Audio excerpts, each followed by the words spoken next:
Hey guys, welcome back to another video. Thank you guys so much for tuning in. Today we're going to be talking about how to find new ponds to fish in your area. Not just ponds to fish in though, ponds that will have fish and new species for you. For example, I just found this pond right here, right? We have a nice little dock, right? You got this walkway coming down. Now, the thing is, will this pond have fish? That's what we're going to be talking about today, and how to find if a pond has fish in it without even fishing. So step one, when we walk up, minnows. Minnows near shore are key ways to find if there's fish in a pond. Okay, if there's minnows, that means fish are eating minnows, right? Bass, you got to think they're eating those minnows. So look for minnows along your shorelines, right? For example, here, they're also known as mosquito fish, some people will call them. Now I'm seeing some minnows down there, right? Let's see if I can find some for you guys. Might be hard to see on camera, but there are lots of minnows down here by this bank. Minnows are what the bass are eating. So, well, based on seeing minnows in here, we already know there's bass. This is a brand new lake. I've actually never fished in here. We know there's bass immediately. First thing I just figured out is there's bass in here because there's minnows, and the bass eat the minnows. Very simple. Now we got to find out if there's catfish.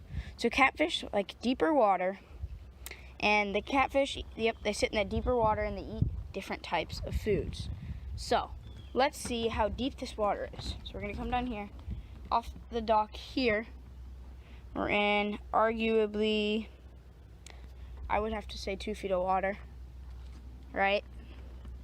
You gotta think this whole shoreline's probably 5 feet along this whole thing. Like that patch of lily pads right there, probably only 5 feet deep there, right? So we're gonna come along this whole thing here.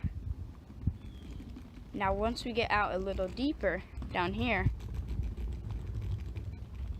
this is where the water starts to get deep. So if you're fishing for catfish, or even, heck, maybe even carp in here, okay? So catfish are gonna be out here in the deep.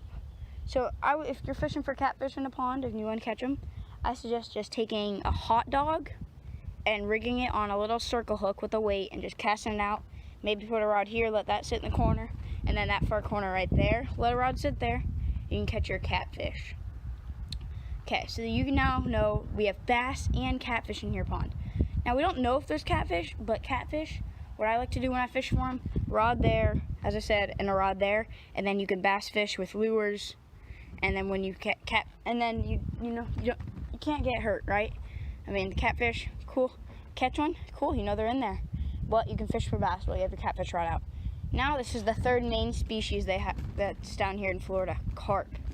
Now there's grass carp here, and they eat the grass everywhere. You know, any grass that they can find, they will be eating it.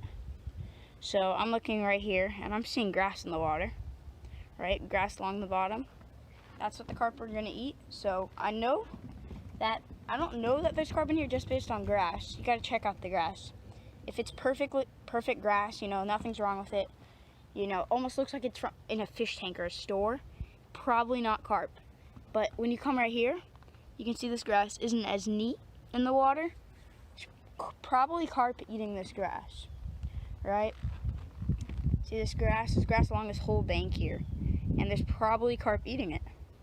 Okay, now the third thing is bluegill. Bluegill love structure. Okay, so we're gonna come here and look under the dock. I don't know if you guys can see that under there. Yep, there's those sticks right there.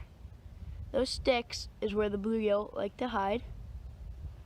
That is their hiding source. Now right here under me, I can actually see a few. They like a sandy bottom, right? So I'm sure if you actually probably just got some cheese, worms or anything, I'm sure you could catch lots of bluegill here. And on both sides, bluegill don't like the real deep water way out there, and they don't like it real close to the shore. Right about the middle calm, I would say 5 feet of water with weeds is where you're gonna find your bluegill. So I hope you guys found this video helpful to finding new spots near you, and I guess I will see you guys in the next one. Peace.